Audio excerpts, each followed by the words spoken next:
Okay, we're going to start. Yay! I apologize. We're both video recording, that's Will, hi Will, and audio recording, and having discussion by conference call in order to share this event with others. Both now, those who telephone in, and we put the recording on our website and our web journal, because we have a lot of friends around the world, and that's the way we can share with all of them. So we have all these technical problems. And when you all speak, please say at once if you don't want to be photographed, and then will not photograph you. And also, please say your name or some name. It doesn't have to be your name, but some way you can be identified to the people who only have the audio, right? And do we have anyone on there besides me yet? Not yet? All right, well, I'll tell them later that they have to say their names. Okay, these two meetings we're having on why popular movements vanish, and they have to. Are going to start by examining some of the past 50 years failed or incomplete revolts and revolutions and the questions that those generated for the future. We're going to look for what concepts and procedures might enable movements to review and critique themselves. Concepts and procedures to work out new beginnings that could lead to different ends, to an opportunity to build on past struggles to the point of actually breaking with the capitalist mode of production and the society it engenders and perpetuates, and to actually creating a new human-based society instead.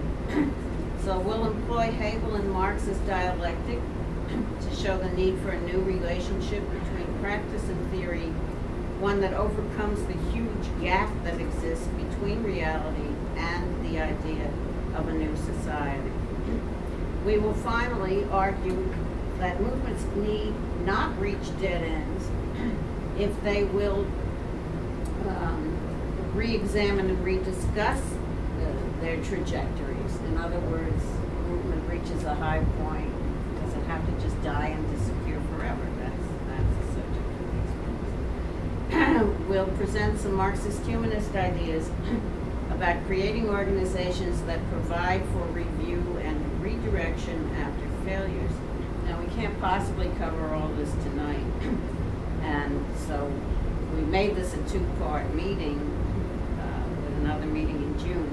But I want to introduce some of the ideas with which Marxist-Humanist Initiative is approaching this discussion, so that the history of revolts that I'm going to go over very briefly doesn't end up being just one damn betrayal and defeat after another. One damn thing after another.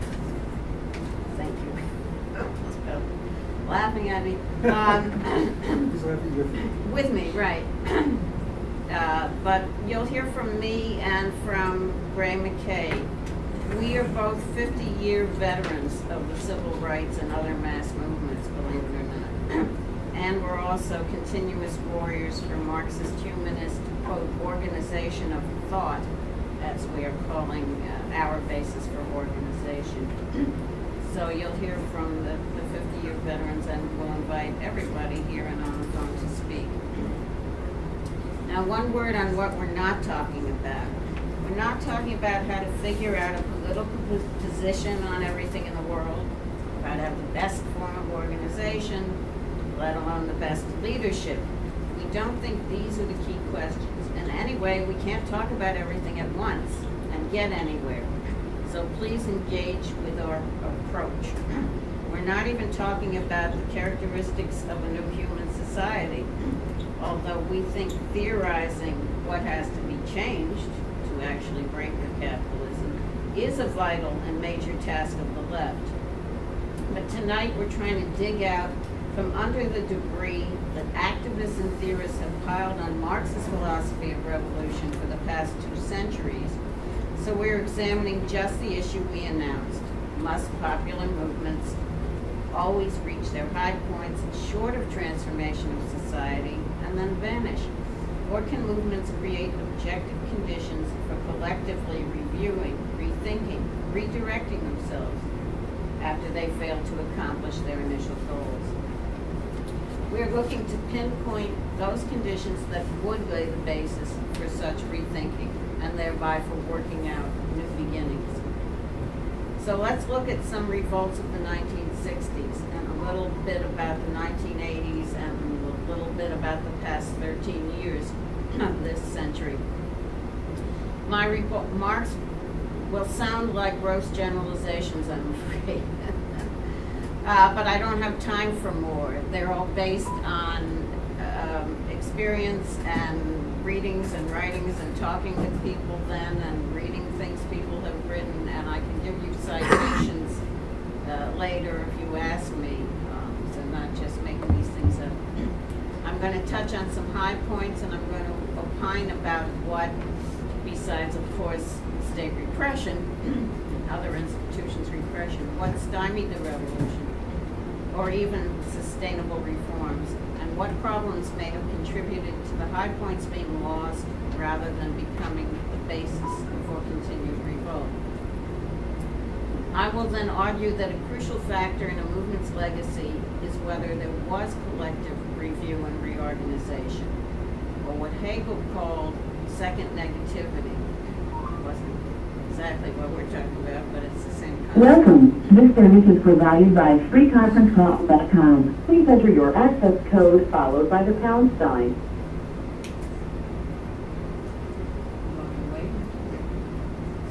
No, go ahead. Oh, okay. So we put some readings up on the website. Not all of which are going to get discussed this evening, I'm sure. Certainly not by me. And I hope that you read Chapter 9 of Dostoevskaya's book, Philosophy and Revolution, the one about new passions and new forces, because that captures much better than I can the scope and depth of the 1960s revolts. The vast, multidimensional black freedom movement was never just about legal rights, but about transforming not only the situation of the black masses, but the whole country, moving out of poverty, racism, alienated labor, and imperialism into a different kind of society. And Dostoevskaya begins that chapter this way. Black was the color that helped make the 1960s so exciting a decade. We became witness simultaneously to the African revolutions and the Black Revolution in America. By their self-activity, self-organization, self-development, the black youth struck out against white supremacy in the quiescent South and with unparalleled courage took everything that was dished out to them. From beatings, bombings, and prisons, to cattle prods, shootings, and even death, and still unarmed, continued fighting back. They initiated a new epic of youth revolt, white as well as black, throughout the land. There was not a single method of struggle. Sit-ins, teach-ins, dwell-ins, wait-ins, to freedom rides, freedom marches, freedom schools, and confrontations with the establishment. Bull Connors, bulldogs, and whips in Alabama, or the smartly uniformed soldiers on the steps of the Pentagon in Washington, D.C.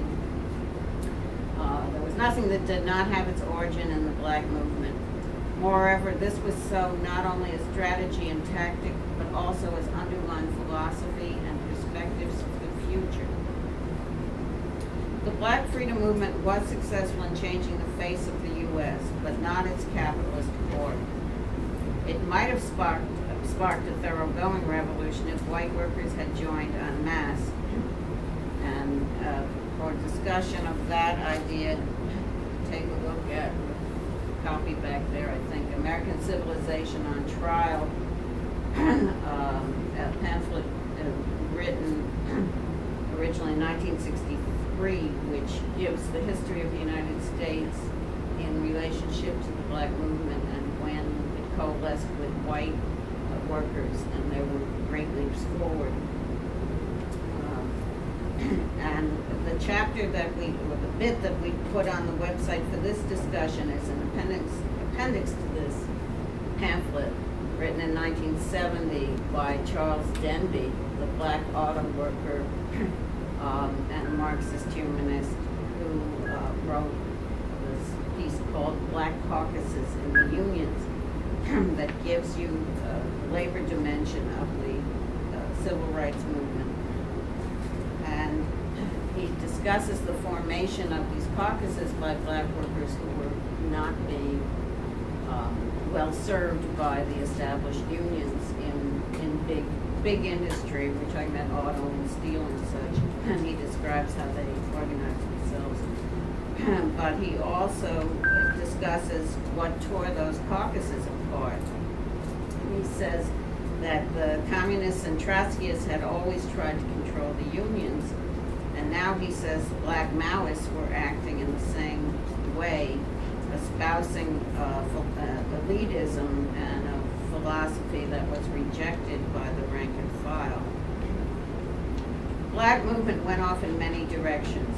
The objective situation pulled people into electoral politics, into jobs and anti-poverty, government programs and NGOs. But people were also pulled by ideas, especially forms of black nationalism, including black capitalism and cultural nationalism, and those replaced the discussion of changing U.S. society for many black masses. One could almost analogize to Occupy Wall Street and other movements since to the idea of creating sort of liberated zones in parks while capitalism continues outside the park, to black people creating their own economy or culture within the U.S. economy and culture that just, it's not liberating to be a worker in a black Muslim bakery any more than to be one in a worker in another kind of bakery. The revolutionary peak of the 1960s was France 1968, when 10 million workers and students were on strike and in the streets. Actual revolution in an advanced industrial country seemed imminent. Yet, de Gaulle won the day without firing the shot. You can fault the communist unions who feared a genuine revolution that would cost them their power to negotiate with the state on behalf of the working class. Marxist-Humanist analysis was not limited to a critique of the unions and the communists, however. It centered on the lack of discussion of a liberatory philosophy within that movement. In fact, student leaders such as Daniel Cohn-Bendit said explicitly that we don't have to talk about theory now, we can pick it up en route as we go on. And I don't believe he ever repudiated that view. He spoke often in public. He was a famous person for years after that, maybe still is. But I never heard him rethinking that issue of whether maybe their lack of trying to work out theory before their defeat had contributed to it. So Marxist-Humanists singled out this disregard for theory as a fatal factor in the movement going forward. There were, of course, similar mass student and worker movements in Latin America, Europe, Japan, and the Third World revolutions, especially the many in this period for independence from colonialism. And I'm not going into any of that, but maybe someone else will. I included the article I wrote on Nicaragua 2 years after its revolution. Readings on the website. Just so that young people who didn't live through this period I'm talking about can get some feel for the kind of revolutionary fervor and ideas that continue from the 60s into the 80s. The Nicaraguan Revolution was in '79, as was Iran and Grenada. It was a big year. And you have my report of a tiny workers' co-op who were 12 people, I think, she says, and they're making clothing cooperatively. And what they're talking about is taking a day off to go and collect books because they want to have a library. To them, that's a priority of what you do after the revolution, especially when there's literacy campaigns and all that. Establish a library, I thought it was wonderful. Anyway, these kind of ideas that were going around in revolutionary countries shone like a beacon to other struggles, but they seem to be lost from most of the left discourse today. Coming back to the U.S. in the 1960s, the Black movement gave impetus to student, anti-war, and the women's liberation movements. And these were all related to each other. They were all multidimensional, and they shared many aims. The student movement, for example, really began with the University of California, Berkeley free speech movement in 1964. The students were out in the university thoroughfare raising money for the Southern freedom schools that were being run for Black children in the South. And they were told they could not solicit money on university property, and that led to a huge demonstrations and confrontations and mass arrests, and quickly expanded in their demands to the treatment of the students as well. The fact that they weren't allowed to do anything on their own campus, and they developed into also a discussion of how students are treated. And they had a famous slogan about "Do not fold, spindle, or mutilate us," because they felt they'd all been reduced to punch cards, right? They were not treated as people, they were treated as just someone who would pay some tuition. Could you speak up a bit? Yes. When you're looking down this way. All right.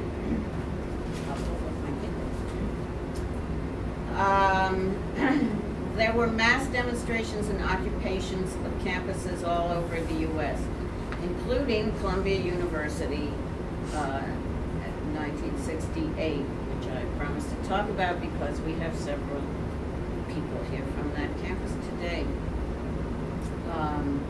The issues in the Big Columbia Revolt included racism. Columbia had decided they were going to build their new gym in the public park, Morningside Park, that their Black neighbors who used that park had some objection to that, ceding that to Columbia. It was also over the war in Vietnam and militarization of the campus. They wanted to get the military off the campus. ROTC, which is a Army officers training program, had courses on the campus, and they wanted to get rid of it. And if you read today's New York Times, there's a big story about how CCNY, whose anti-war movement had gotten ROTC banned, as Columbia's did. Their CCNY banned it in 1971, and today they're bringing it back. There was a big ceremony yesterday, a military pomp and circumstance for the wonderful return of ROTC to CCNY is part of the city university, so this is really sanctioning it. The military is part of your education now.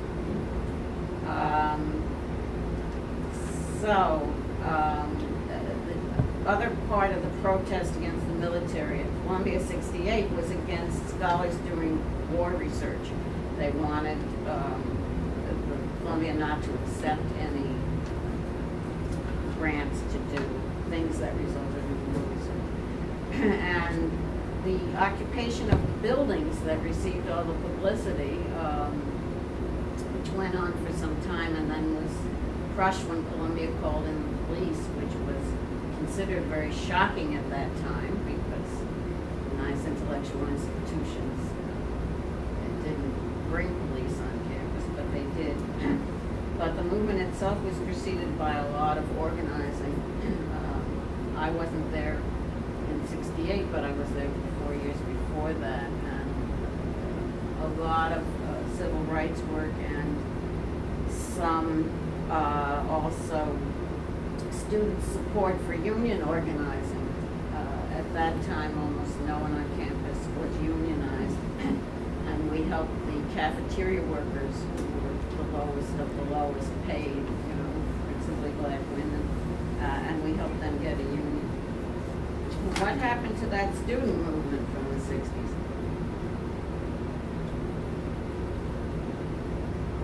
Many students went into an organization called SDS, Students for Democratic Society, and that in turn divided many ways.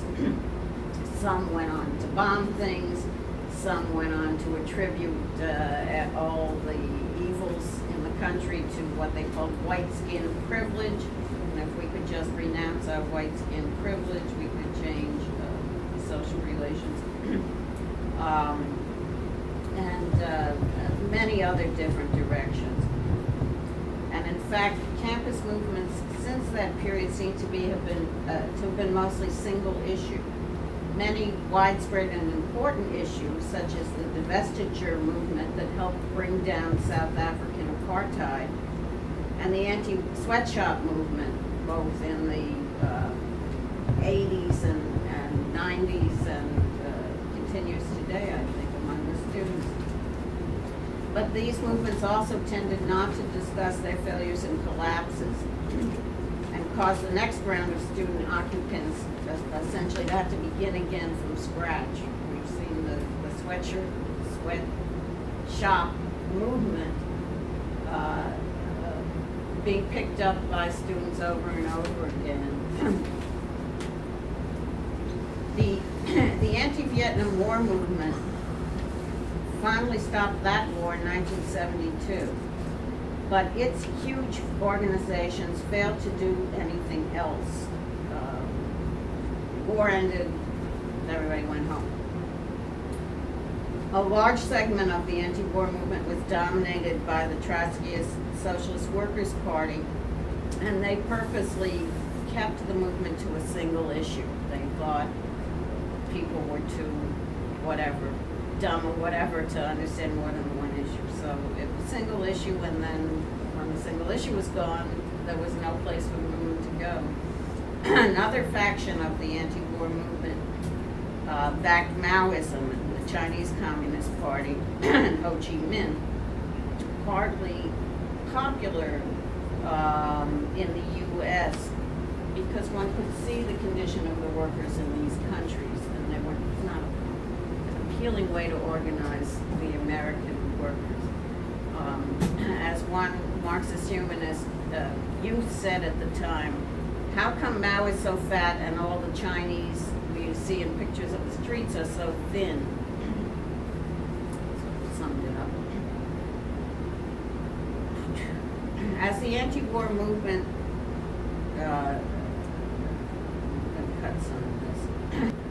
What I wanted to talk about a little bit was the 1980s and the anti-nuclear movement, because the anti-nuclear movement grew in this period and included a lot of the middle class, but it was so huge that it really did threaten the militarism of the U.S. and Britain and other countries in Europe, where decades of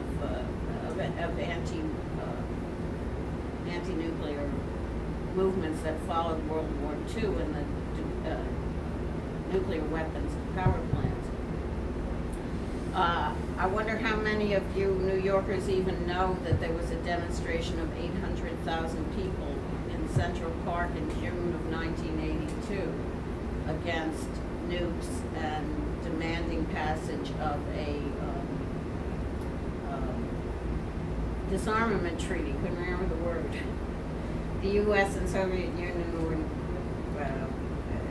supposed to sign a disarmament treaty, but Ronald Reagan was able to defeat it in spite of popular sentiment for it. And the 1980s also saw anti-militarist occupations of public areas, often led by feminists, such as Greenham Commons in Britain, which survived for years, women actually camping in next to military facilities and climbing over the fences at night to throw paint on the tanks and things. And this was quite an important movement, and there were some such encampments in the U.S. too. I'm not going to talk about the women's liberation movement, which I know a lot about and have a lot to say, because I have too much here. And I want to say a word about the recent period of activism of youth that really begins with Seattle 1999, the first massive demonstrations of youth and workers in the anti-globalization movement, or global justice movement, as it's called. Seattle 1999, when I don't remember how many workers and youth came out together, was a high point because even though, because it named capitalism as an enemy and its current globalized form as the locus for struggles on ruinous environmental and exploitative trade and labor issues. But it was all left very general and abstract. In New York City, the movement fell into activism exclusively, and there was no basis to attract workers or to build a movement that actually talks about challenges capitalism. The activist progeny of this movement and the recent Occupy movements has also largely failed to replicate the brief Workers' Student Alliance of Seattle. In California, there have been some connections. They were the dock workers, but not New York. I hope others will talk about Occupy Wall Street's failure to occupy Zuccotti Park for longer than 2 months. And my criticism... Welcome. This service is provided by free... You gotta talk louder because when you go down, the phone cuts us off. You're kidding. Well, can you put the mic a little closer to me? We get back on the mic. All right. Anyway, without going into that, again, my criticism for purpose of this meeting is that I did not see any calls for public discussion. I'm sure there were plenty of internal meetings, but I didn't see anyone's public discussion. I hope I'm wrong and someone will correct me of what went wrong with Occupy Wall Street and why they weren't occupying anything.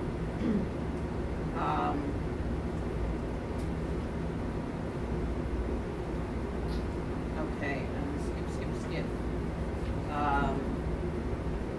Just one thing I have to mention is recent anti-war movements. The U.S. has now been at war against Afghanistan for 12.5 years.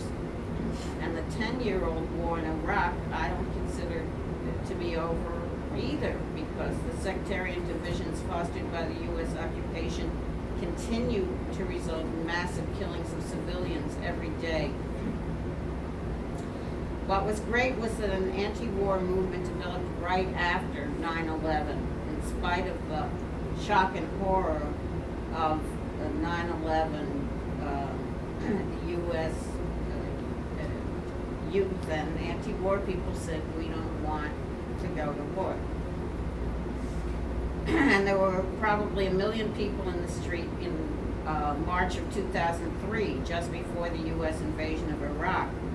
But after the invasion of Iraq, the anti-war movement grew smaller, unlike a normal situation, Vietnam, normally wars, the anti-war movement grows as more and more body bags come home, etc. This was the opposite case. It was as if people had given up. And there are many reasons for that. Again, I'm not going to go into now, but my point again is, when has anyone been discussing that, and what happened, and how come we're in this situation? I was at a meeting 2 months ago in which some wonderful people were presenting a program of demands to make the U.S. government pay reparations for the people killed, injured, and poisoned in Iraq. They're still getting poisoned by the detritus from the weapons. And it sounded very nice, but how were they going to make a mass movement around reparations when they couldn't make a mass movement to stop the war? So when I got the floor, I said, maybe first we should discuss why we couldn't build a movement to stop the war, and nobody else wanted to talk about that. We just go on to the next thing. Now, when we talk about making new beginnings, we do not mean doing over again whatever already failed, as if the failure were due only to an insufficient quantity of activity. That idea is one bad legacy of the 1960s, when many activists thought that more and more activity alone would make a revolution, without needing to examine the ideas the movements were raising. Do you want me to wait while you see if anyone's there?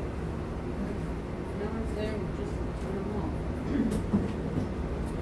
off. We youth of the 60s could not accept that the movement for revolution was over after France 1968. Many assumed we could revive that movement by the same activity, only more of it. And we didn't want to examine what went wrong except in terms of quantity of activity and the sellout leadership of the unions and vanguard parties. Donetskaya found this attitude even within her own organization the next year, and it caused her to say, 1969 is not 1968, and to make a category out of that statement. We needed to discuss what was missing from 1968. Recognition of the role of theory during a revolt, places to discuss theory, hard mental work to develop theory, and Marxist philosophy of revolution for the concrete circumstances in a way that would give direction toward moving subjective conditions forward.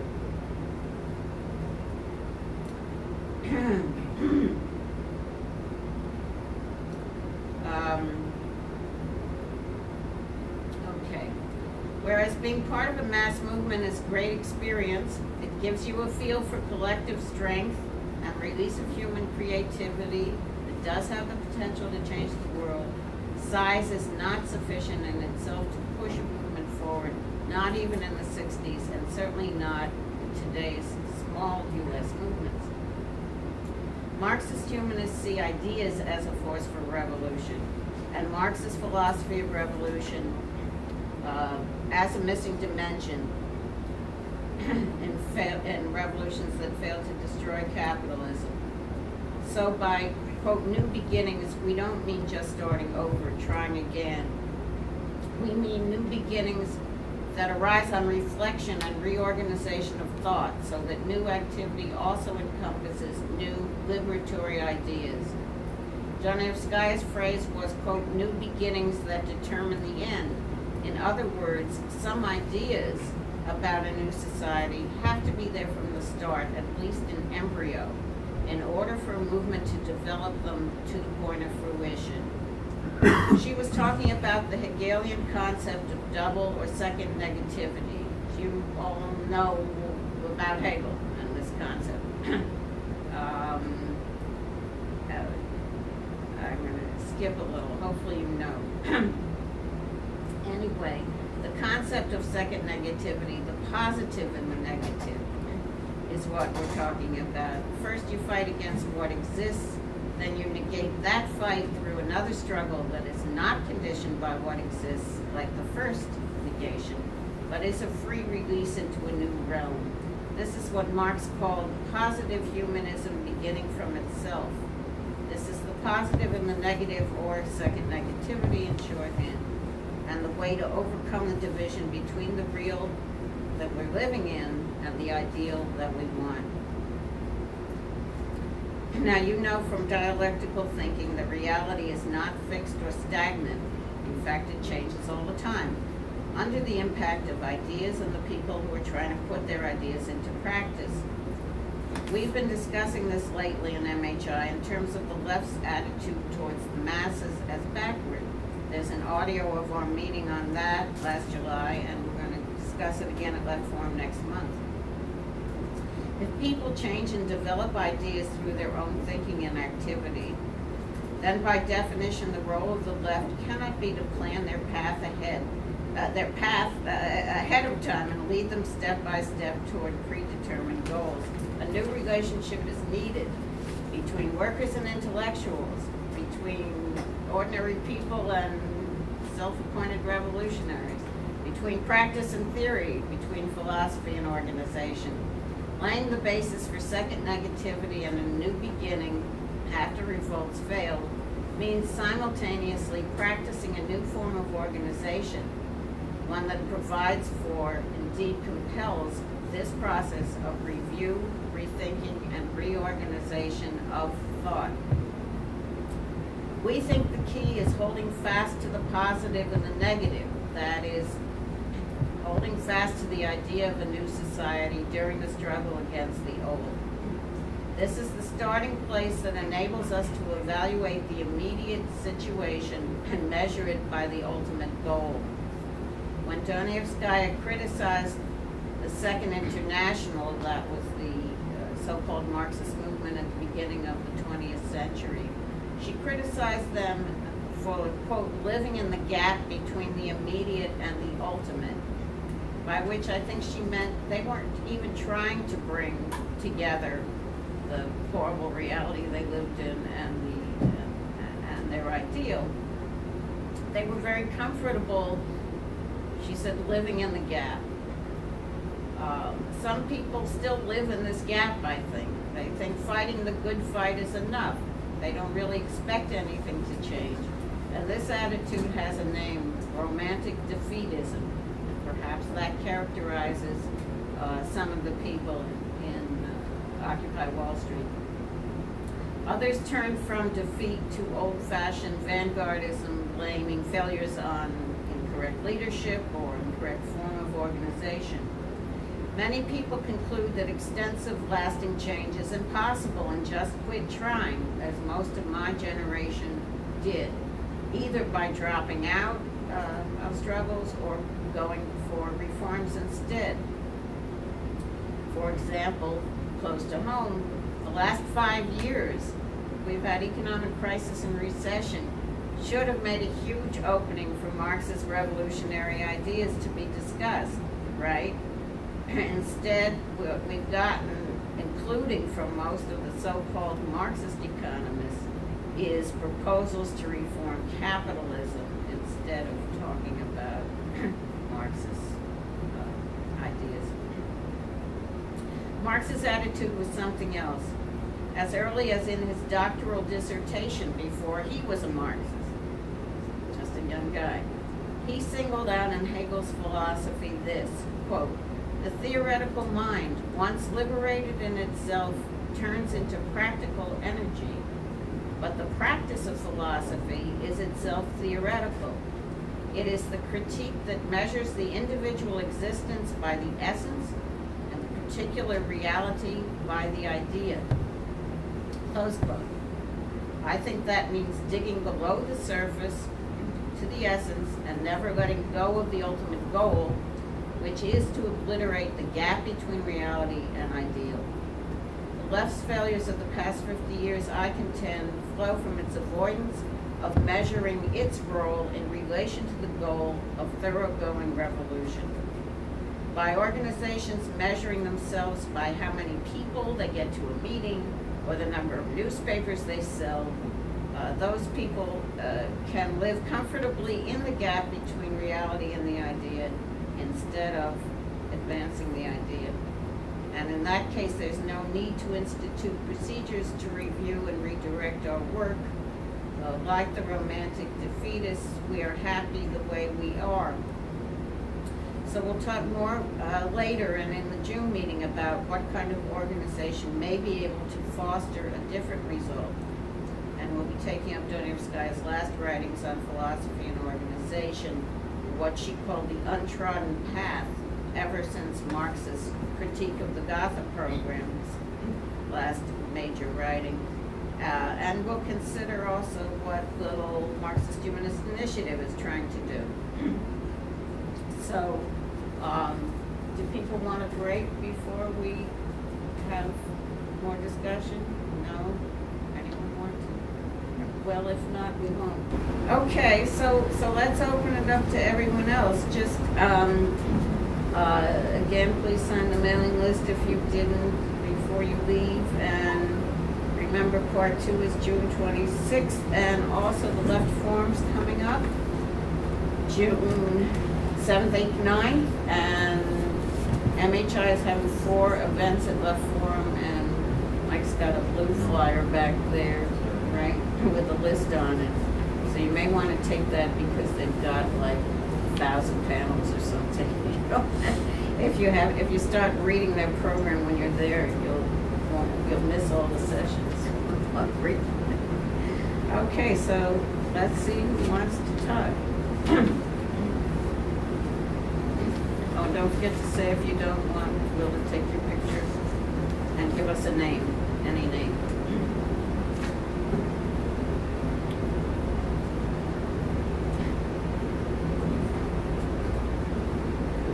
Andrew, you don't want to go first? No. Okay, Andrew. Yeah, I was struck in one of the readings by something that Donevskaya said in 1979 that really you picked up on at the end, which is measuring yourself in terms of the goal. And the question is why? And what she says here,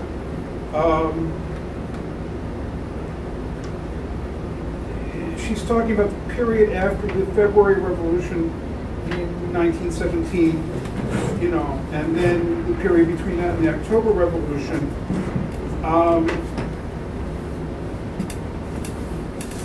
And this guy says, as soon as the overthrow of the Tsar occurs, and while this is great historic, spontaneous outburst achieved what no party, Bolshevik or otherwise, could achieve, and though it was unanticipated by Lenin, he by no means let euphoria overrun him.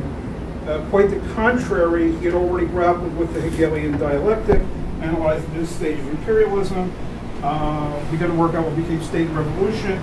That is to say, have the perspective of not only overthrow, but total uprooting, so that only when production of the state would be in the hands of the whole population to a man, woman, and child would be a new society. So, I mean, that's a kind of a concrete, at least one concrete example of how you can get caught up in the euphoria of the moment. And well, Lenin didn't do that, but so we could move forward. I'm just wondering, you know, about this idea, because that is kind of like the direction that Donevskaya went with this, is you need to keep your focus on the ultimate goal. There's another way of looking at it, though, which is, I think, like the way Hegel looks at it, I think it's kind of problematic. It has to do with the problem of the dialectic. You know, like in the phenomenology of spirit, Hegel will always say, well, and then consciousness reaches the stage and there's a contradiction. But the contradiction does not exist for that form of consciousness. It exists for us. I mean, it exists for Hegel. Hegel perceives it. And Hegel wants to work out the contradiction, but the other people are happy being living in the gap or whatever. So you don't get a forward movement unless you're driven toward that. Okay, there's an insufficiency in the dialectic. We're putting it in a different way. You know, Plato makes Socrates ask these questions. You know, that's the dialectic method, and he always gets an answer. I don't know if anybody's ever tried that recently. It never works. You know, I was trying that today. It doesn't work, right? Someone to answer. Yeah, people stonewall, they divert, they do all kinds of things. So the dialectic works if you got Plato, you know, on your side writing the thing for you, right? We have a problem, right? The contradictions don't exist for that form of consciousness, or they don't care, right? So you can think of it as, okay, you have to get your thinking focused on the ultimate goal. You know, have a clear idea of what you're really striving for. But the other question that always plagues me is how people can live, you know, with such unresolved glaring contradictions, and why they're not driven to resolve them and to move forward. You know, I mean, what, as you were saying, with Cohn-Bendit and Occupy and so forth, and you know, you have an anti-war movement that collapses while the war is continuing. You know, it should be growing. Why don't people say, look, there's something seriously wrong here, we got to rethink? And I just don't know the answer. I know that if they were real good philosophers about this thing, they might do it, but you know, not everybody is that. Maybe a part of it is emotional, strictly emotional, not being able to envision a true alternative, you know, to be caught into just a small pocket rather than really look towards what one's ideals and one's actually stick by those. I don't know, or maybe even looking at the state of hope within people and you know, how that can be compared to the city. Alex. I'm in.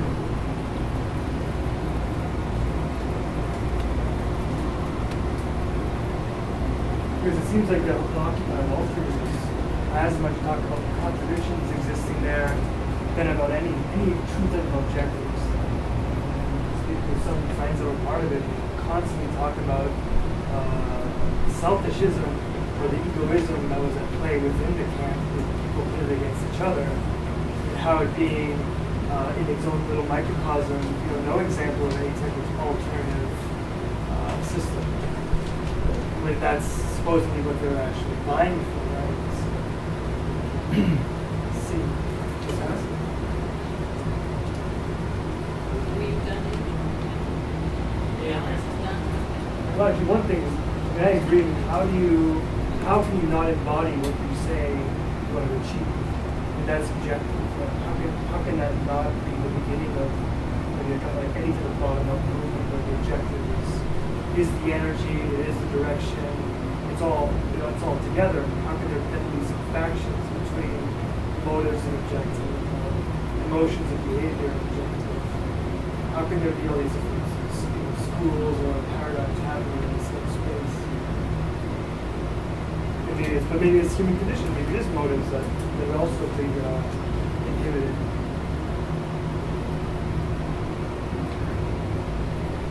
I think a lot of people are really interested in just one or two issues, and I think a lot of people aren't really interested in fundamentally changing capitalist world and the entire society. And I think a lot of organizers are really trying to focus on just one or two small issues themselves.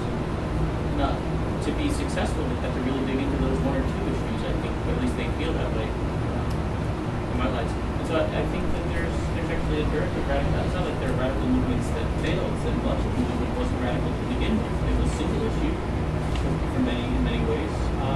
And to the extent that it was possible and they won, well then they dissipated. To the extent that it wasn't possible and they lost, they dissipated because they didn't have a larger picture. So I don't see it as surprising. I see it as there's very few radicals by and large. But I also wanted to take a brief disagreement because I think it's really possible here to not embody your goals. I don't know how to embody the goals of a socialist post-revolutionary world. I mean, I feel like I'm deeply constrained by capitalist social relations, and I wouldn't even know what it would mean to organize in a post-capitalist way. But I guess this is going towards maybe notions of being the change, or yeah, I don't know how to do that. as many of the cases about having the doubt in front of us, or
understand that radicals and revolutionaries have not is the word totality.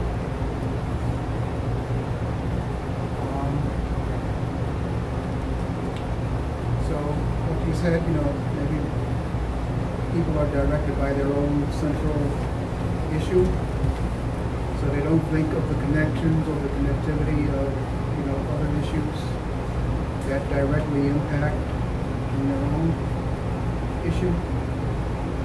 Okay, so sympathy or anything like that.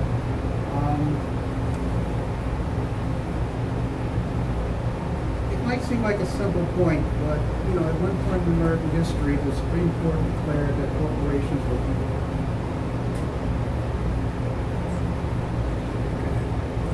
And that's despite a very active labor movement, very active unionizing drives and radical, in some radical, circles and things at the time that decision was made. And it was never, protested because I don't know if people felt that it didn't impact them at the time. But the consequences, for today are, pretty relevant. Because, in spite of Occupy Wall Street, not one damn banker has been indicted. Raider, Louise or whoever has been called off to jail for saying everything was safe. And there's been incidents, like the first general strike in this country was instigated by black levee workers in the Midwest. And for about 15 days, maybe a little longer, white workers on the levees and stuff also said, oh wow, we're being screwed too. However, there's, capitalism comes in and says, hey, these are black folk, they got nothing to do with you, you're white. Immediately the connection, to the economic causes go away, and white workers give into their, good old American racism.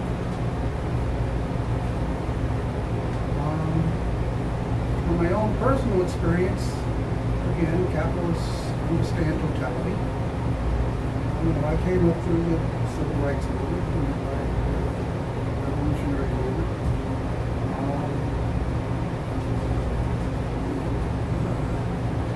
Went to jail a couple of times and all that.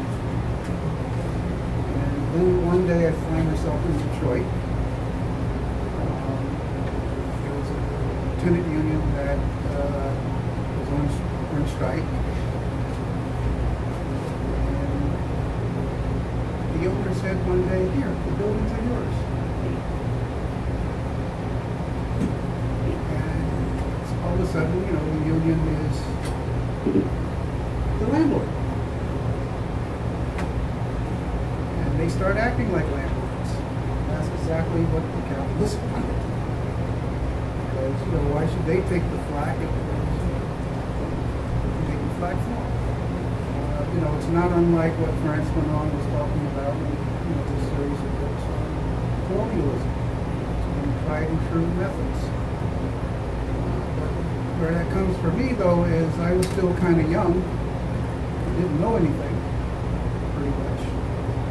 So one day they come to me and say, you know, you have experience, you're an organizer, you want to get back to being a tenant union. And will you organize it for us? And I did.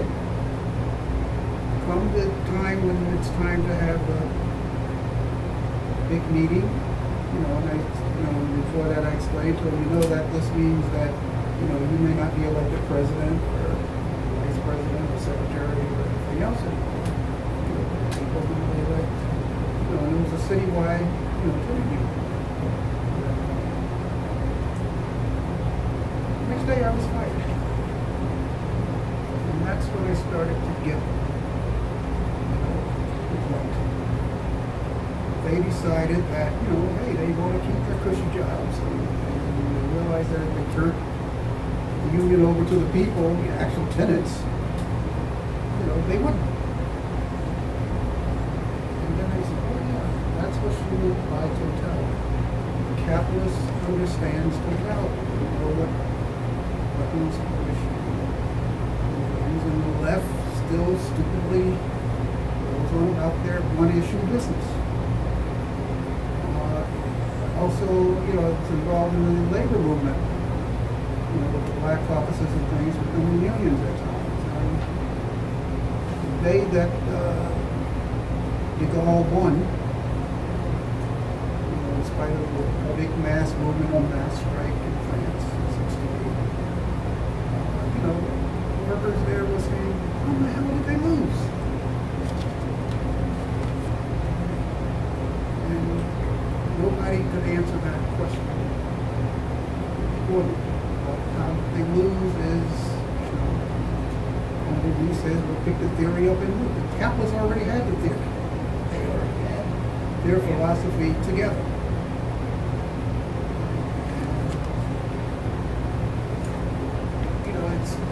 It was a common phrase that how do you get to Carnegie Hall? You practice, practice, practice. The left never practices getting their act together before, you know, making that. The only thing that they do is they wait for the spontaneity of the masses and then try to lead it. And that was apparent, you know, to me in the latter part of the civil rights movement. Because that same behavior was evidenced by the leadership of CORE and SNCC.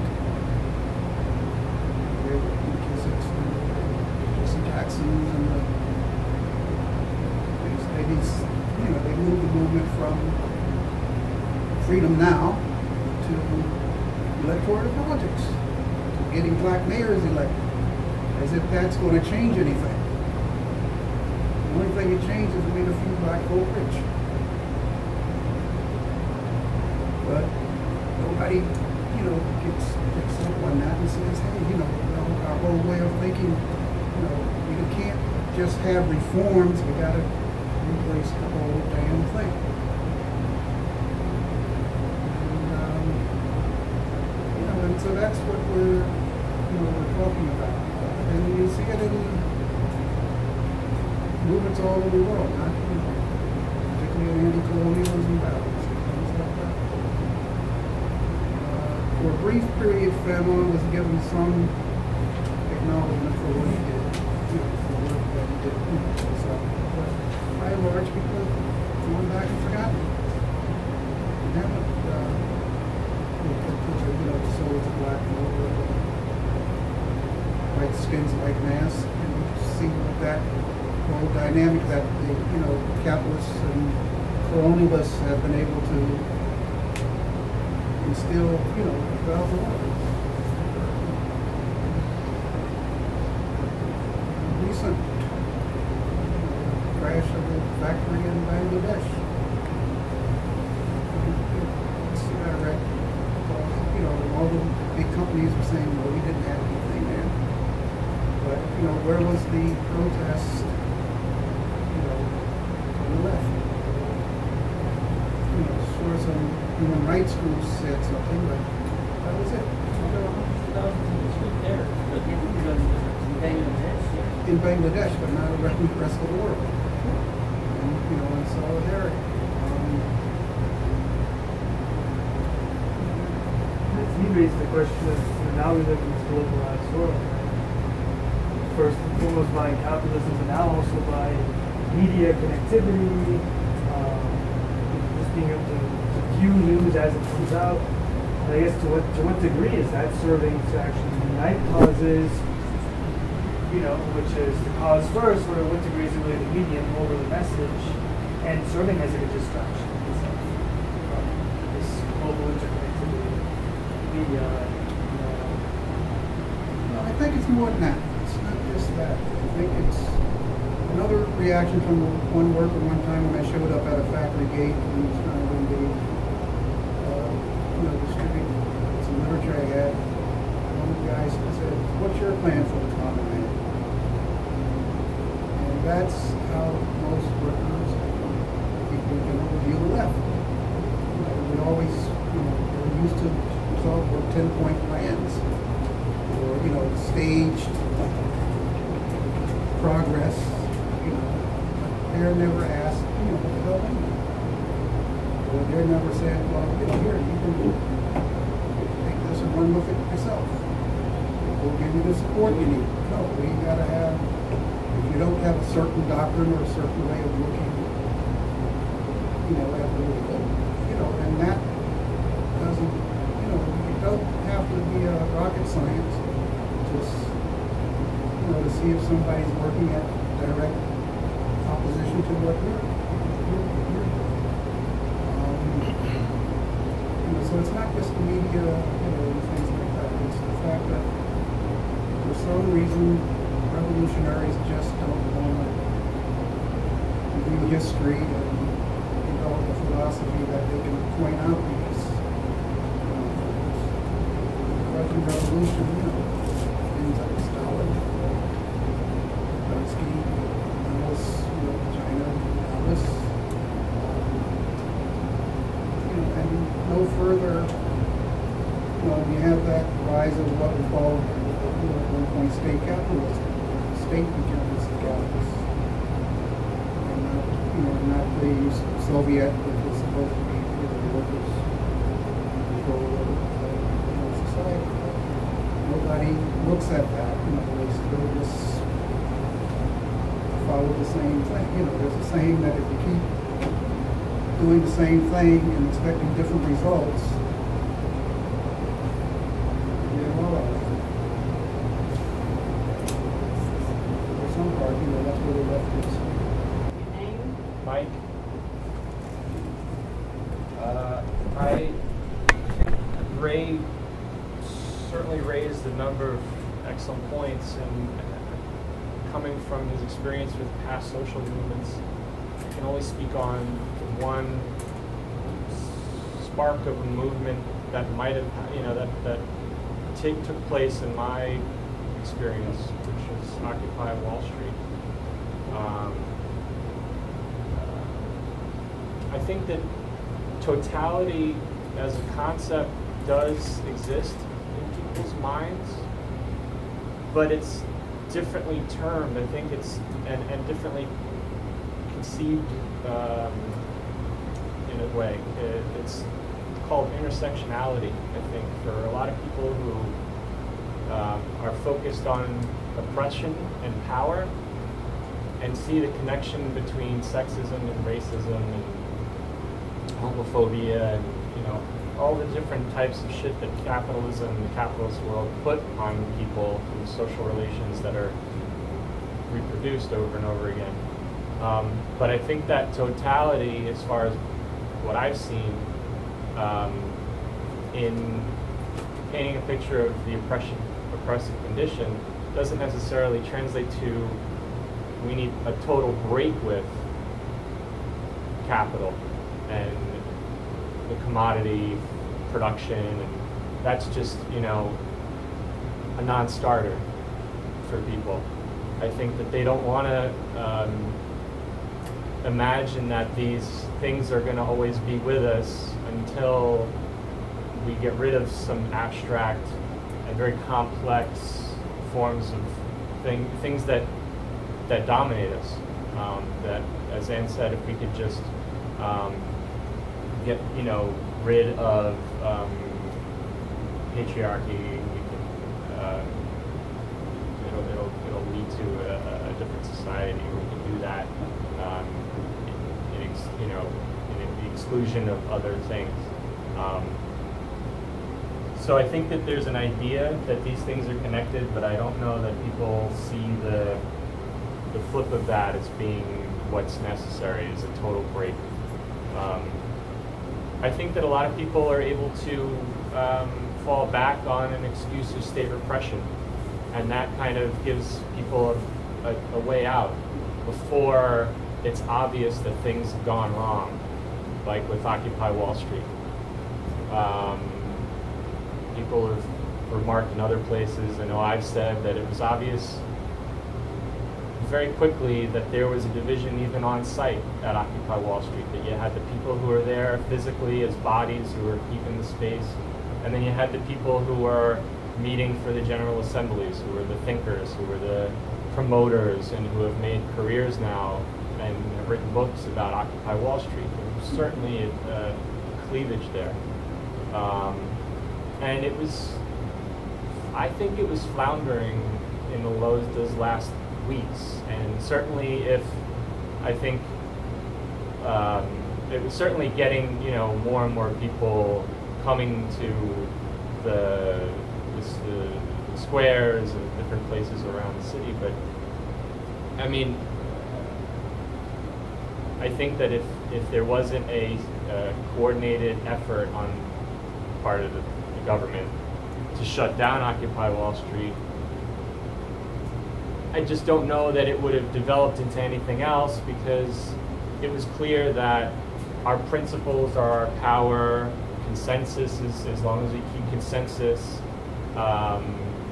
we still have, we're living the world that we want to see. I think that living in the gap between reality and the idea has changed now, where before it was, you know, not having your philosophy, not having your goal reflected in your organization. Now it's sort of reflected because it's a prefigurative, like we're all mostly agreeing. It's not absolute consensus, it's modified. So we can mostly agree to, you know, have this liberated, free, non-coercive space. But that's, you know, I think rather than reality, it's a fantasy to say that you're not living in a coercive environment when you're in this liberated zone. Doesn't seem like it makes any sense to me, but it does reflect obviously a new condition and new things to think about a year and a half on.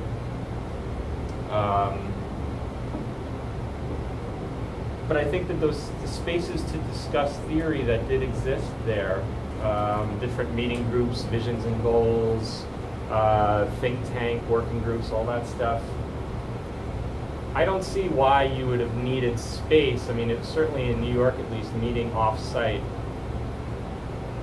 to a degree. But now once those encampments have been pushed, you know, once they were kind of expelled, the only spaces that I see now that are talking about theory and any kind of notions of, you know, what will it take to get to a new society, or how can we conceive of what's, you know, dominating us, is all very kind of codified in journals that are around that are very, to my mind, where it's not monotheistic. But it's very like, it has its own line. It's clear that it has its own line. The idea of debt as something that people need to organize around because that's what people are living with every day, certainly hasn't. I don't think that people think that it does need to be rethought. I think that people think it's the debt strike and sending letters to people saying that their medical debt has been erased seems to be its own end. I don't see what is being built on after that. So yeah, it's a bit disjointed, but it seems to have gone from a kind of, and Andrew was written about this, a kind of living as if you were free, and a critique of that to a definite like step back even from whatever radicality that was, more reformism, stepping into the breach and having some sort of collective social safety net, and critiquing and providing charity work. Occupy Sandy, the great work that's something else. I mean, we have to be clear on what these things are, I think. So yeah, that's all I would say.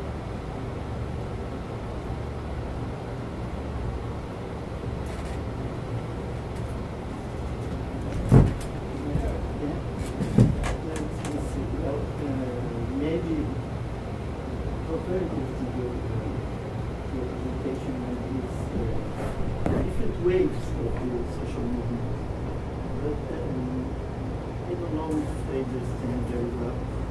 Maybe you have a perspective a little bit different about. So let me say,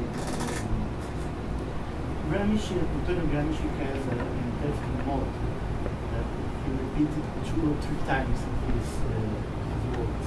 He talks about the pessimisms of intellect and the optimisms of will.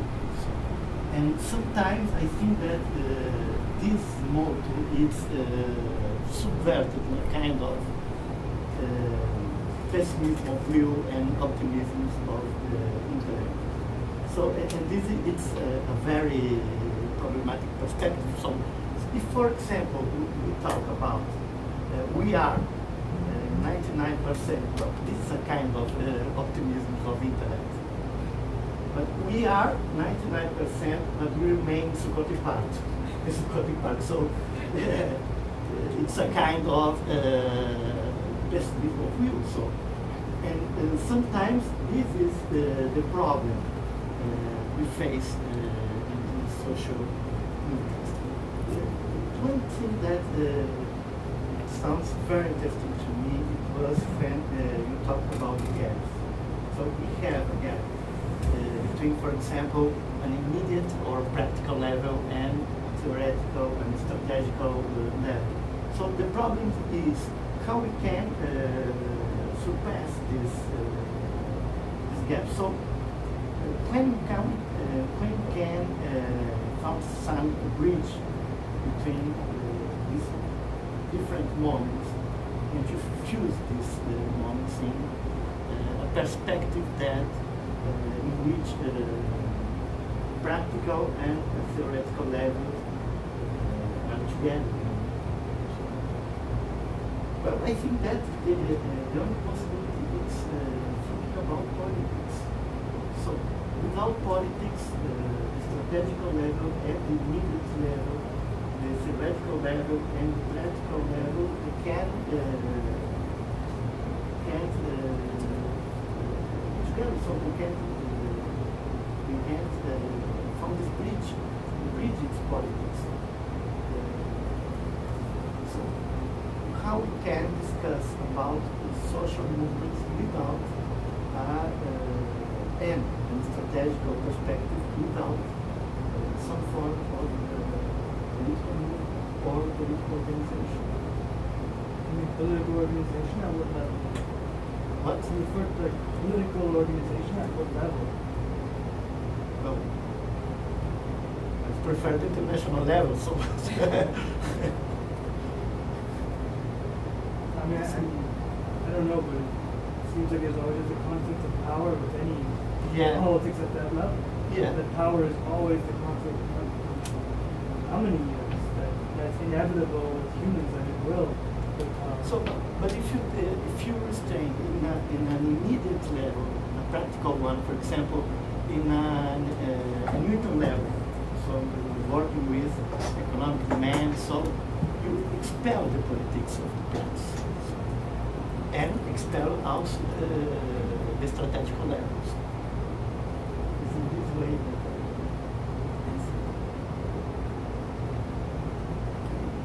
Yeah, in response to Aaron, I can understand if you have a single issue and you struggle and you succeed, then you go home. What I don't understand is even if you have a single issue and you struggle and you lose, then you go home. I mean, I got my start really with the anti-Vietnam War movement. I was a 10th grade student. Nixon invades, where did he invade first? Cambodia before Laos. So he invades Cambodia, and we organized this walkout from school. We're not allowed to walk out, but we walked out from school. You know, and all these people are doing this, and next day, you know, they're still in Cambodia. There's still a draft going on. There's still a war going on, and this is a working class high school. You know, and the men are 2 years, 1 year from being drafted. You know, not that many of them are going to get draft deferments or anything like that. So I mean, a lot of people are being immediately affected themselves. You know, their brothers, their uncles, whatever it might be. The thing is still going on. They express themselves, and then they don't get what they want. Why? Why does that not lead to any rethinking? You know, it's a really ineffective action. Now, in most cases, we as human beings don't repeat ineffective actions. You know, you put your hand on a stove and you get burnt, you don't do that again. You know, and you do a lot of things that don't work. You try other things. That's the normal way of behavior. Yeah, hold on. Now, there's an anthropologist, one of the Robin Dunbar, who talked about the difference between like a scientifically minded society and a traditional society. And he says, you know, people in a traditional society are just as rational. They do revise their thinking, you know, in light of experience. They do question all of this. The difference is they've got a set of beliefs such that key things are just protected from being scrutinized. There's some aspects of the worldview or whatever are such that they can't be falsified.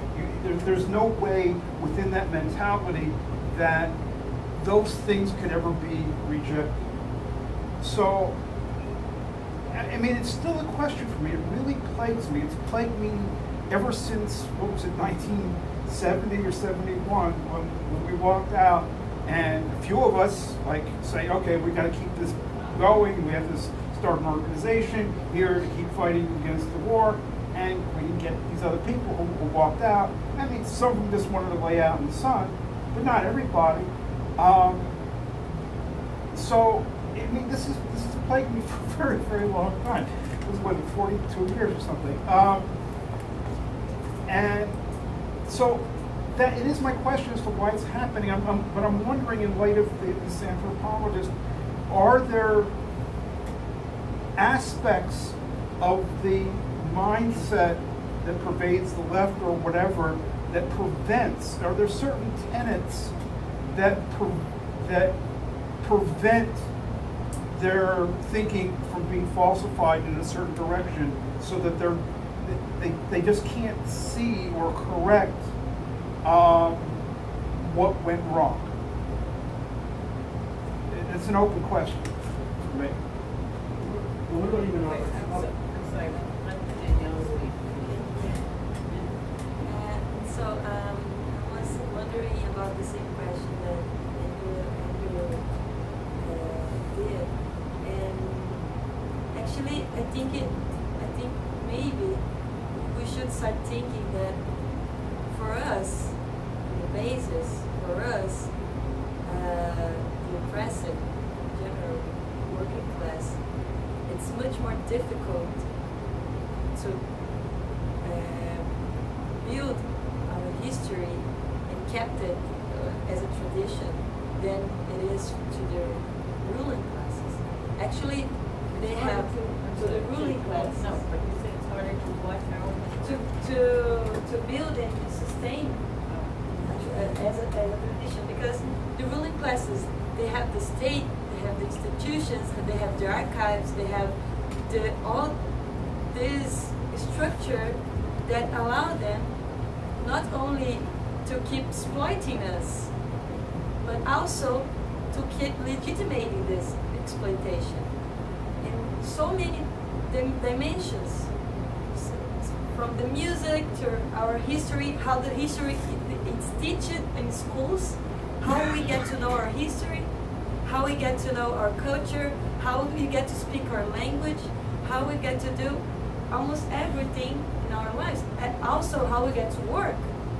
They do this, the rules, how we get to work, how we get to make every movement to build a car.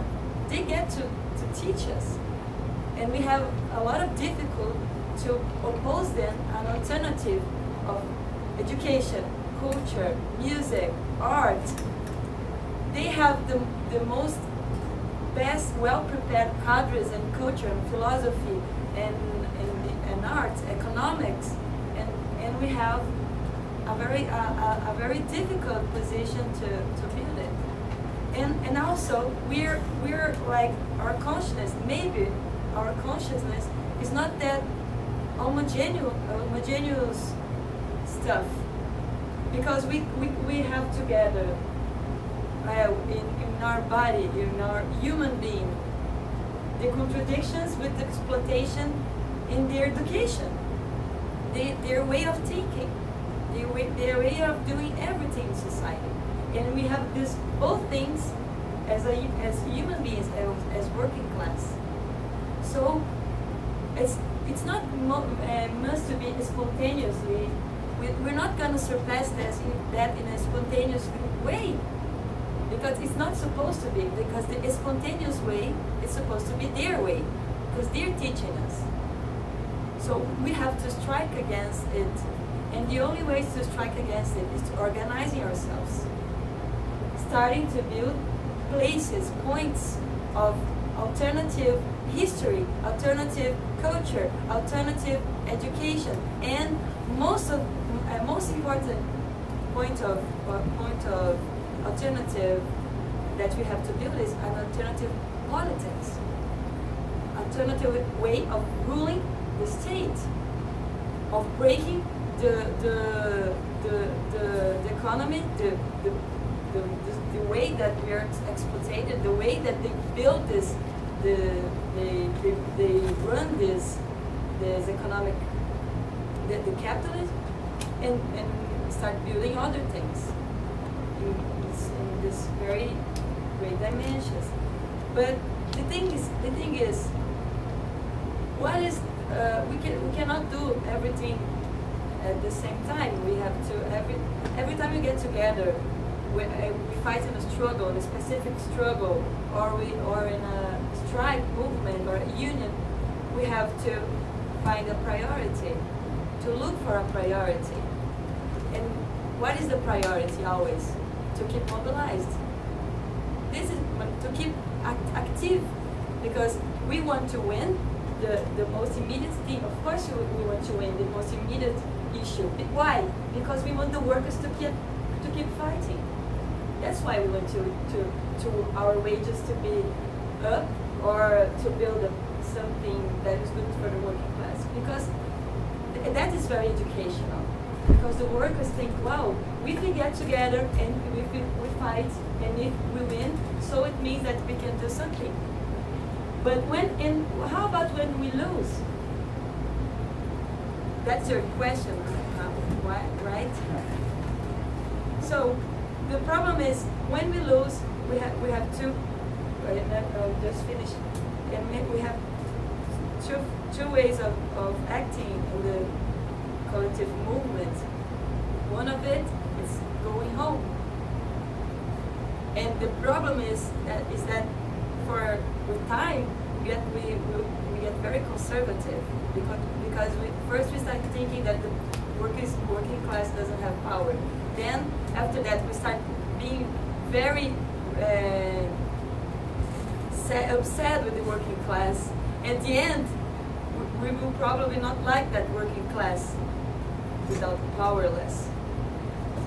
But the second way that we can act in this moment of losing, it's trying to organize people, thinking collectively, why did we lose?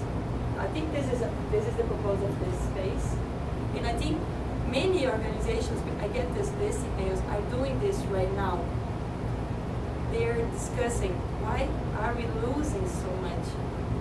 From very different perspectives. And I think this is something that is coming up. We have to start building collectively spaces to do this. And not just to discuss, but also to propose some things. I think we should start working on that.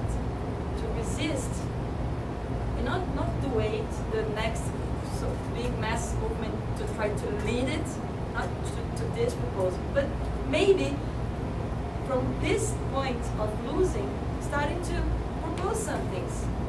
Not a leadership, empty leadership, but a leadership or a cooperation that is born from the evaluation of our loss. Evaluation of how keep losing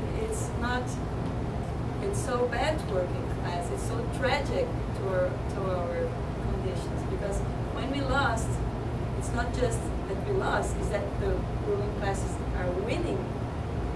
So we don't get to the same point of the beginning of the strike, we get to a lower point actually.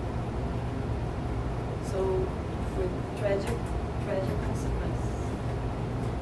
Okay.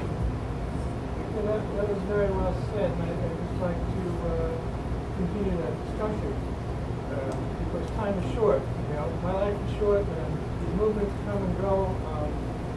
The question you raised is that why time and again do we lose? And I want to hear some answers before we do, so I can know at least what the next step is. Why do we lose all the time?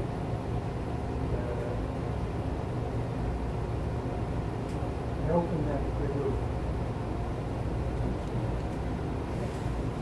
I think for me, or the way that I read the point of the meeting was not that why do we lose again and again, because losing is going to be inevitable when you start out with something, I guess that Hegel said is that all beginnings are imperfect, or maybe Marx said that, right? So we're going to lose. The object is to figure out why is it that we keep putting our head into the wall over and over and over in this unique way that we don't do, as Andrew said, in other, aspects. It's pathologized when it's done in other areas of your life. And I think that it's the same, this sort of like, yes, the ruling class has think tanks and it has platforms to impart ideology, and the simple fact of going to work every day kind of has an effect on us. But that's not all there is. I think that the left has its own institutions, and the left has its own history, I think, that people hold. But there are sacred cows, there are things that cannot be, that are beyond debate, I think, on the left. And I think it's imperative to ask why, and not only ask why. I mean, first to point those out, say, well, what have been historically some sacred cows that it might have been to the detriment of working class movements, and what new ones, or not so new ones, are emerging to the fore now that are going to lead in the wrong direction. I think that in philosophy, in one of the readings, Danievskaya said that Americans, and I think now, and I'm on Twitter, and English Marxists and people all over the world seem very empirically minded to me. That it's how many followers you have on social media, or how many the readership, or how many people you can get to a meeting. That's the mark of success, rather than pushing the idea forward, the self-thinking idea. I think the task is to find out why is it that certain things are beyond reproach. I don't know.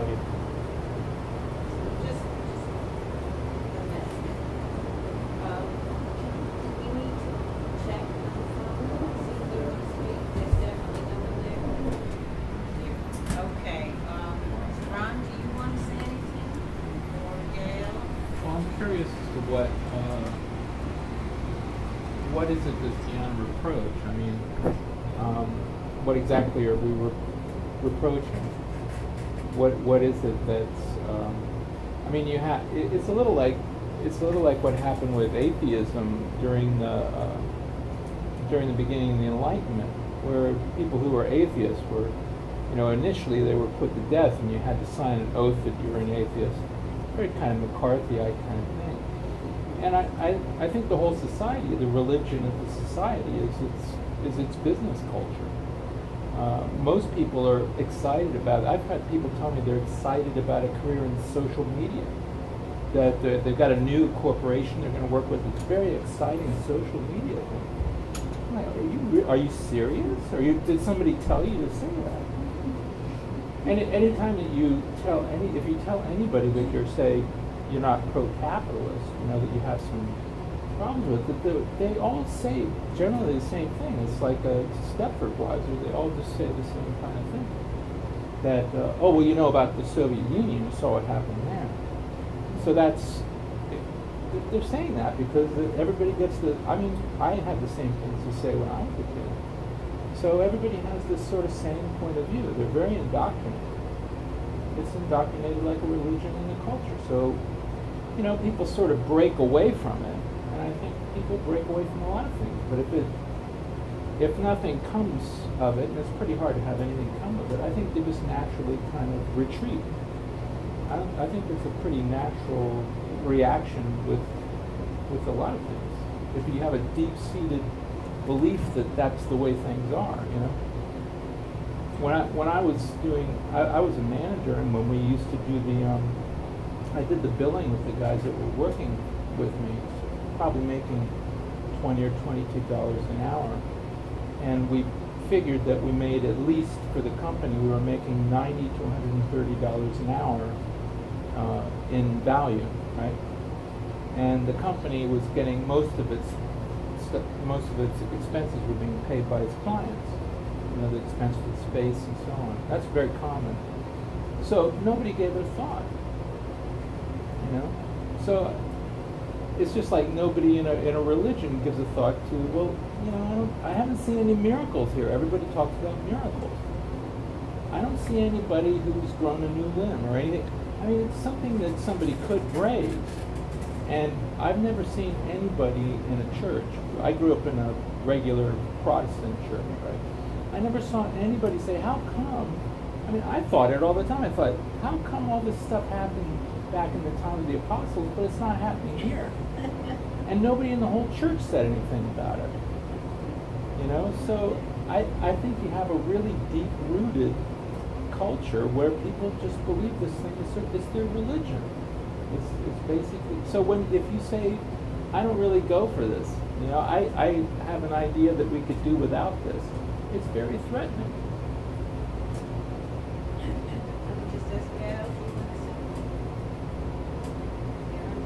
I thought it was really interesting. That makes me wonder if it's true of all organizations. I mean, is it the case that every organization that's united for a particular goal has some sort of blind spots or has some sort of commitments that are beyond reproach? Or is it possible to have organizations linked up together that are deeply invested in their continuous self-appraisal, with evaluating what's working and what's not? I think that is an open question. I would really like it to be the case. I want it to be the case. I work towards organizations that are, self-critical and self-appraisal. But it seems like it might be the case. It's conceivable to me that it would be the case that organizations with really, kind of concrete aims would have constitutive blind spots. I don't know what people. I don't know.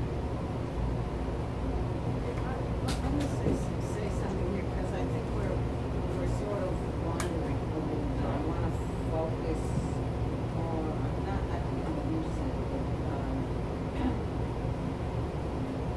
there's no way we can take up tonight and decide why we lose struggles. It's all kinds of reasons from state repression to I'm suggesting perhaps some lack of thought going into the struggle, during the struggle. But the topic of tonight's meeting is much narrower. Just why don't we review and rethink and try to start again on a new basis? And I think we all know that the capitalist class and its state are very powerful and indoctrinate us and teach us and control culture and education and everything. I mean, to me, it's not surprising that so many people believe that because that's all they've thought about. What's surprising to me is how many people revolt anyway. And it to me shows two things. One is that when Marx talked about workers' quest for universality, the greater the alienation from work, the more the worker hates it and rebels against it and wants to be a whole human being and not the person who has his hands divided from his head, who's reduced to only men, labor, and not allowed to think. And Marx says people naturally rebel against that. They want to be whole human beings. And I think that's true. And that we see that over and over, and we're constantly amazed at the creative ways that workers find to rebel, just in a million different forms all over the world. So I don't think that's the problem. I don't think we have to jumpstart workers' revolts or anybody else's revolts. That's not our job. Our job is to, I think, help them keep going and help them rethink and restart if defeated. And another principle of the dialectic that I think we have to be very cognizant of is the process of revolution and counter-revolution. Ray, I know you're very aware of this, and you didn't mean that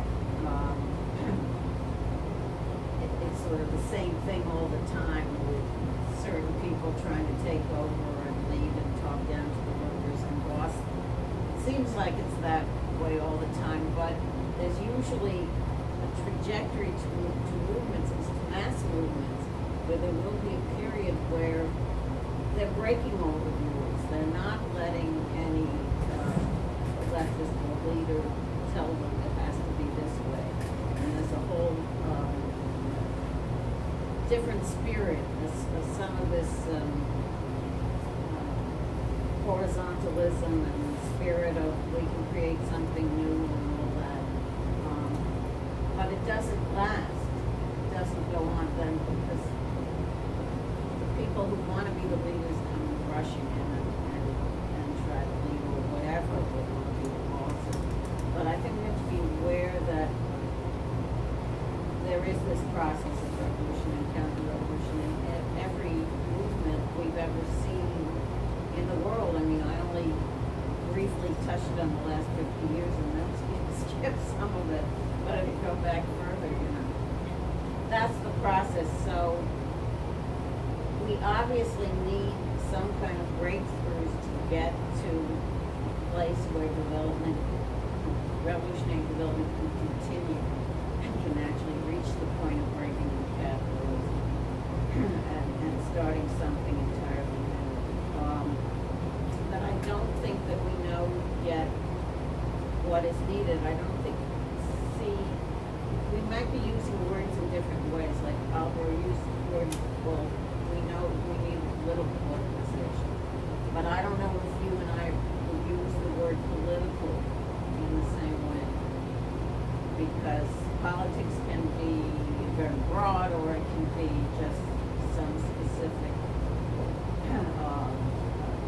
things that relate to certain views of the world rather than certain economic realities or and the also I don't think that what a couple of people have raised about mindset and also others. I know you don't mean that it's a psychological problem, you know, that everyone would rebel if we didn't have some kind of neurosis about rebellion. I don't mean that at all. But again, I think we have to be careful to distinguish between the spontaneous rebellions that just keep happening, no matter how much we're brainwashed and how much we're downtrodden and how much the social media and the internet have, instead of freeing our minds, encapsulated them into smaller spaces where you only talk to your friends and not anyone else in the world. So that in spite of all that, people keep organizing themselves on some level and rebelling. You know, we've just seen that all through history, and there's no reason to believe that technology is going to.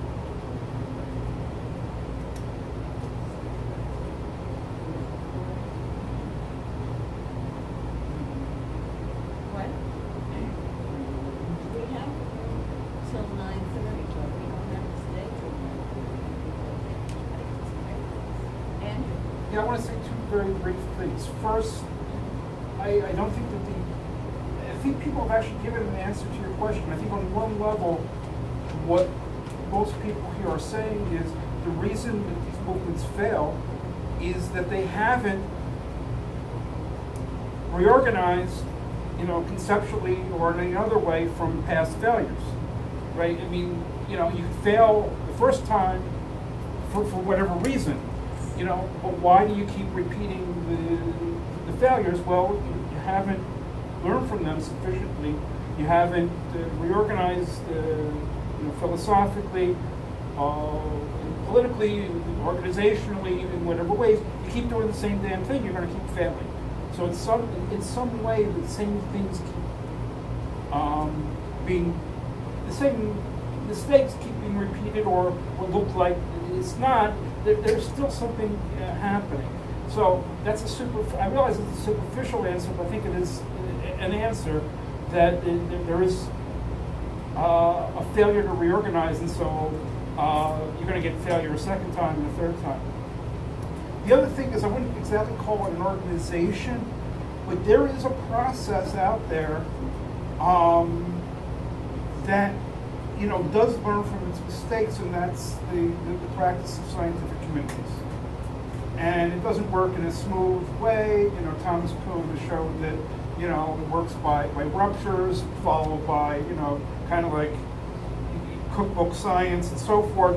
But you look over time, and there is correction of errors pretty consistently that, you know, we don't see in a lot of other places. That might be something to look at and explore why that happens. I don't really have a good idea, but it does happen. I mean, that is at least one process that does take place when we get forward movement.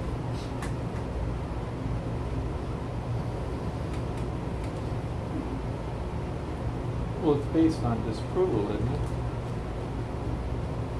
You're talking about science. I mean, Yeah, yeah. But that's a good example, in my opinion, because even in science, when you make a rupture, it's not only in the plane of ideas. You organize new institutions, and sometimes you organize like a very strong movement institutionally that actually is make the first strike on the process of the new things on science. When we look forward, we just see the classics. We just see the most important papers or books that were written by the most important people of the scriptures. But if we go to the historical process, we see there is a whole very deep and wide movement that takes to it. And it's very good example because we should make some comparisons to politics, because if we look forward, we think May 68 or this or that great example when workers took on power, or for example in Italy, the industrial occupation of the beginning of the 20s when the workers got into the Fiat industry in Torino and started building the cars for their own, and well, they did something there. But if you go to the research, historical research, you see an invisible but very present work of organization, political organization, that it is not just, it doesn't come just from one political organization, it comes from all over the parts. It came from Catholics, it came from liberals, it came from socialists, it came from communists. But in the process, these different leaderships, these different projects, ideas, they competed with each other until we get a process of organizing the workers by themselves, but borrowing theories, borrowing political proposals, borrowing the intellectual work that was being done. So I think there's a very good example, because nowadays, I see in New York, for example, there's a lot of political campaigns. The city is made of political campaigns. If you go to a protest list, you see there seems Bangladesh, but also the Brooklyn killings of young youth, and also this and that. It's amazing. It's huge. But we cannot see where all these things are going. And actually, individually, we don't. We don't see where they are going. But as we are not just individuals in the present, but as we are also historical human beings, so we know, when we learn about experience and history, we can propose some things. We can propose, this is not going to be right. This is not it. We saw in Seattle. This is not going to be right. So maybe we should go on another way. The problem is we have to build collectively spaces to propose this. I think this is one thing that is lacking a lot here. People are doing a lot of things like they don't talk to each other. We should like build collective spaces. Try to do it. Okay, but the left is sectarian. The left doesn't talk. I don't know. Let's try. Let's try again, and let's try again, because we are a part of the left. And we believe that the left can be unified. And we believe that workers can not be doctrinated, but they can relate with the political organizations that discuss theory. So let's propose. Because I know there are groups that are interested. I know there are groups that are not interested. But I know there are groups, and the most interested part is the working class. And it spontaneously shows it.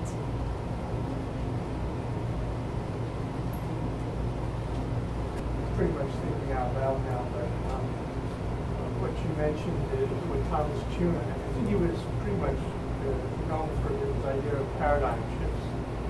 A paradigm shift is actually when you totally jump to a totally different way of seeing, totally different totality. And I was just thinking historically, like you had a paradigm shift in the Middle Ages, and you shifted from an age of faith into the Renaissance, an age of reason, where all of a sudden everything is up for grabs, and everything has to be seen in a new way.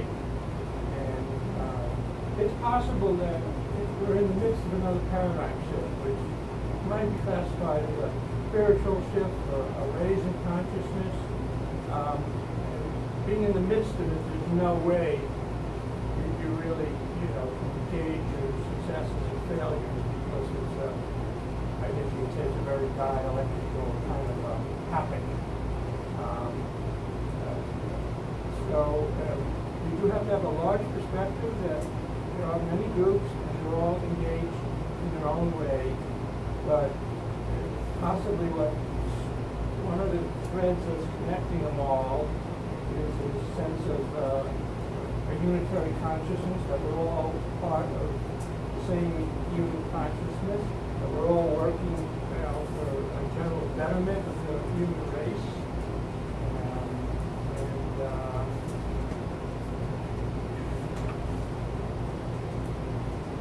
At the same time, there are forces in the tradition for positive, for good, and there are pathological forces in the universe that don't care anything about the good. And so it's a constant, struggle. That's the history of humanity, that struggle.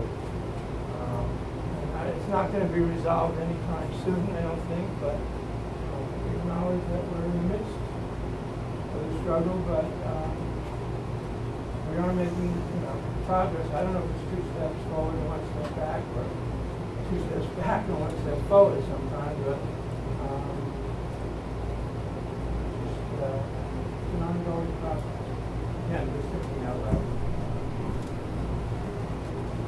Well, I don't share your optimism. There's absolutely no guarantee that we're making progress. In fact, we often seem to be reeling backwards, and dialectics can take you back as well as forward. And we don't have a lot of time, because climate change is going to kill us, and/or radiation from nuclear plants and nuclear waste is going to kill us, or what else is killing us now? In a few decades, we could wipe out life on Earth, and capitalism is perfectly capable of doing that. I mean, they're only, it's a self-perpetuating system. They don't think rationally. They just keep trying to expand value. That's what capitalism is all about. So I don't think we have a lot of time. I think we have to really seriously prepare ourselves. I would feel the same kind of urgency Danielle was expressing. We have to prepare ourselves and others to have some constructive part to play if and when, hopefully, when the workers are rebelling against capitalism. I don't think it's something we can plan. I don't think it's something we can jumpstart or dictate in any way. But how many opportunities have been lost? When workers did rebel, but it didn't go all the way to getting rid of capitalism. And we need to figure out what we can do to help that process and prepare ourselves to help that process. Whether it's teaching capital to workers now, or whatever we can do in this relatively quiescent period in the U.S. Of course, in Europe, where they're feeling austerity much more than here, all hell is breaking loose. So they may, someone else may show the way, but here it seems quiet, but that doesn't mean there's nothing we can do. It certainly doesn't mean we should just wait. That would be the worst thing. And as for your paradigm shift, I wish we were getting to a better place, but I see a real backwards movement. I see the undoing of the Enlightenment half the time. We live in rise in irrationality, superstition, emotionalism, overthought, all kinds of junk coming out of the left too, but especially out of the dominant culture. Seems to be rejecting rationality. So I think, that's a real problem. Education is very important. Workers will rebel because they have horrible, alienating, miserable labor that fragments them into parts. But that doesn't mean that we'll be able to help unless we do some homework. But I think the first step is what we've been talking about, is rethinking, aiding rethinking, and building into our movement some process for rethinking and reconsidering. But I also think, Marxist philosophy of revolution is not something separate and apart from that. It's absolutely crucial. And what else do you want to see? Oh, about living in the gap and getting out of the gap. And get out of the gap. I don't think the main division within organizations is between theory and practice, or between activity and thought. I think it's a slightly different dichotomy we're talking about between living in reality. We all have to live in reality. We have to struggle against that reality. But it's having the concept of a different society in your head all the time and using that as a measure of what you're doing. So you don't just get caught up in one campaign or the other campaign, but you have some perspective on how is this really going to make permanent, sustainable change, and not just, a little bit of an improvement that then will get taken away from us as soon as we have this.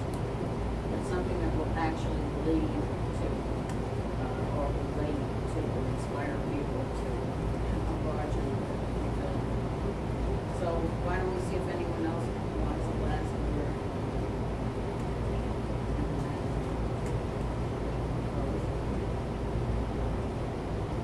Nobody else wants the last word, right?